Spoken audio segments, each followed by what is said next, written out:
You want me to answer any kind of Instagram stuff I see on this? No?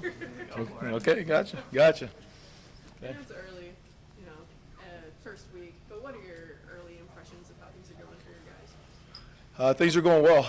It's all about the enthusiasm and the energy of those guys, the willingness to learn and to adapt to the change that's happening. Not only X's and O's wise, but just an overall mentality. And those young men have been running around doing all the things that's been asked. So it's been good so far. Coach Rule had mentioned he's kind of adjusting to you. You're adjusting to him. Have you noticed any of those adjustments? What have they been? I wouldn't say adjustments. I'm really, again, I keep saying this, but it's because it's truth. I'm really fortunate. I'm really lucky to be here at Nebraska. I'm really fortunate to be around Coach Rule. It's being around him. It's you understand why the success is there. And I'm constantly taking notes and trying to absorb as much as I can, and get things right. So that way we can be good, but also so that I can learn to be a better coach. So I don't know about him adjusting to me. I'm adjusting to him all the way. Yeah. How much of the spring is spent trying to figure out where maybe certain guys fit position-wise, and then you kind of want them to settle? Is there a point in the spring where you want them to settle at a certain spot if you're kind of cross-training or looking at guys in hybrid roles? Yeah, I mean that's the daily evaluation of the staff. We've already moved a lot of guys around, and the really neat deal about this practice and the practice style is that you're seeing a lot of guys take reps. So it's really neat. But there's always a constant battle now between the X's and O's side of moving guys around. Let's see him do this. Let's see him do it, and making sure that the mentality is right. And right now, being the first day in pads and all that stuff, I think that's the most important thing, is establishing how we are going to play. X and O's, they will take care of themselves, film study, they getting stuff on the grass, all that stuff, but the mentality is the most important thing right now, and that's the thing we got to work on.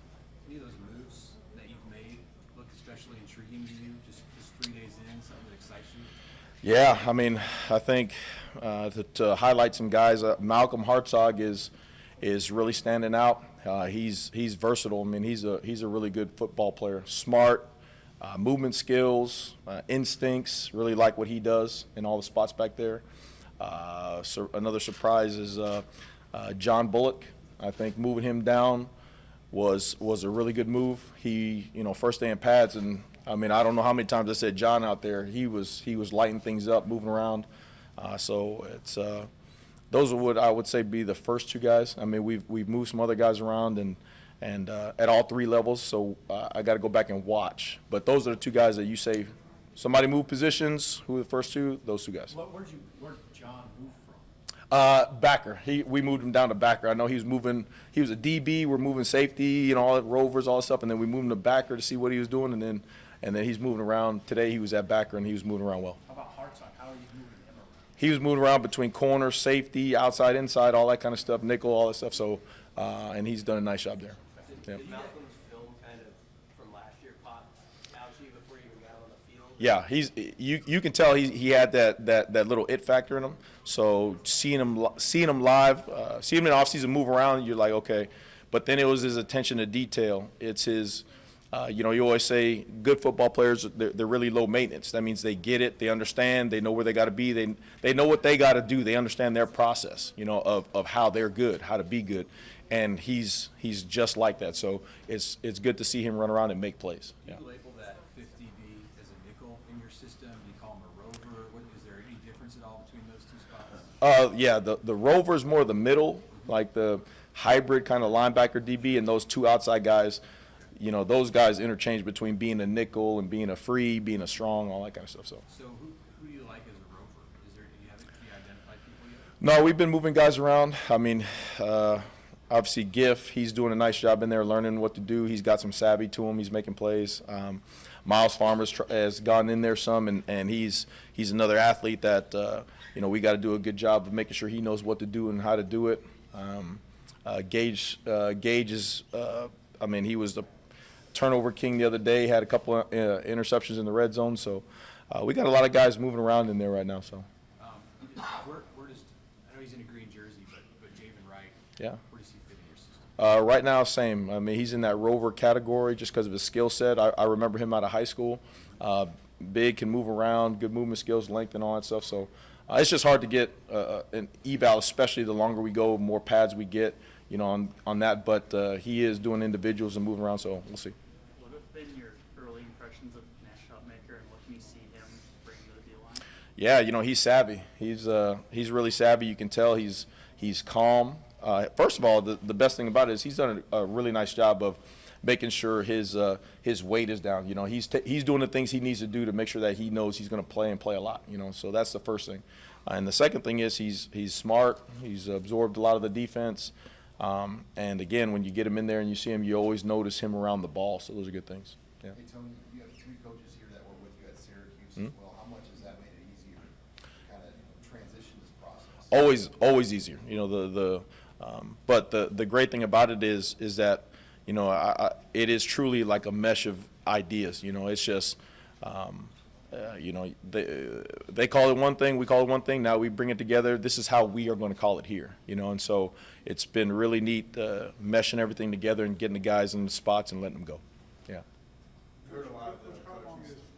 is that going to take, that verbiage, to get everybody on the same page, using the same language? It never stops. I like to say it's organic. I mean, even from my years at my first year at Syracuse and the last year, we were constantly changing things, calling things different, trying to cut out extra vocab.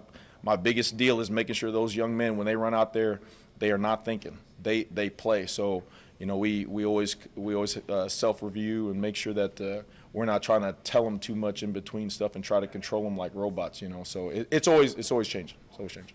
Coaching staff was using the word intentional a lot today in between drills, even for stretching. What exactly does that word mean? We want to know what we're doing. We want to know what we're doing and why you're doing it, and that's in everything. When you're herding that big of a group around, sometimes guys go to drill, they just run through the drill and they just do it. Really big on making sure we do things deliberate. They know why they're doing it, how it applies to them on the grass, and how it's going to benefit them on the grass. So the more they hear that verbiage, the more they understand it, the more they see it on tape. I think then you turn it from thinking about it to instinct, and when you get a guy going off instincts, they play better.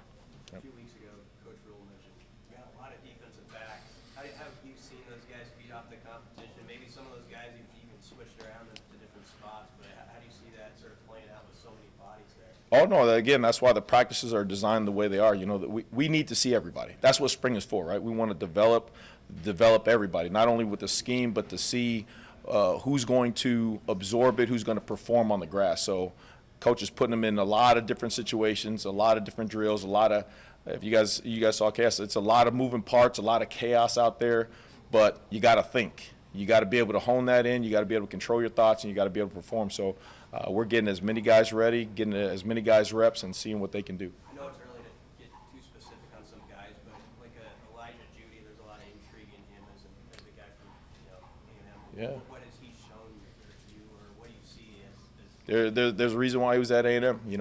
He's a big guy. He's got some movement skills, twitchy. So he's just maturing in the process right now.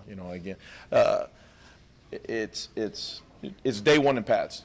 So we'll get a chance to go back through and see, but I'm not necessarily judging the guys so much on the X's and O's. It's the process, right? It is the way we are going to do things. That's the most important thing that I can say right now is there's a way we're going to play football, especially on defense. There's a way that we want our mindsets to be, and you are going to be that way. And today was the first day that we got a chance. I know you guys heard, dominant contact. You heard intentional. That is the most important thing for everyone, us included as coaches, is that we make sure that mindset is right first, because then the X's and O's will take care of itself. Back to the DBs for a second.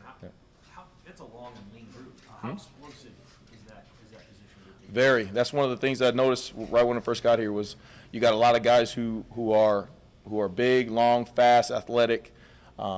So now it's making sure, again, they buy into what we're asking them to do, and then the X's and O's will come. But it's really neat that when they don't know what to do, you see a little bit more of the instinct comes out. Hey, I blew a call, but I'm out here, the ball is snapped. Let's go. Let's see what you got. And it's cool that some of those guys are making plays. I mean, Omar Brown, again, the other day, I mean, he blew a coverage. He completely blew a coverage, but he saw where the ball was, ran to the ball, undercut a receiver, interception. You know, so it's neat to see those kind of things happen. You kind of inherited a defensive back process that has like literally 3 or 4 guys that are 6'4" and taller. Like when you have guys in that frame, where does your mind go as to how you might be able to use them? Yeah, I mean.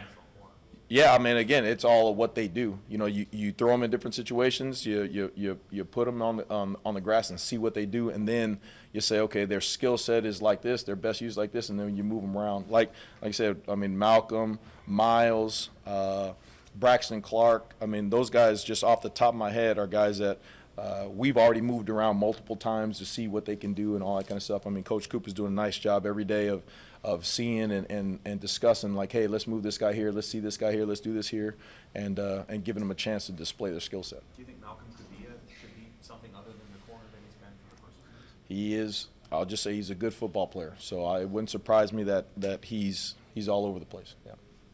Anything else? All right. Thank you. Thanks, Tony. We'll have one more player, Quentin Newsom, and he'll be up. We'll just put him at this spot.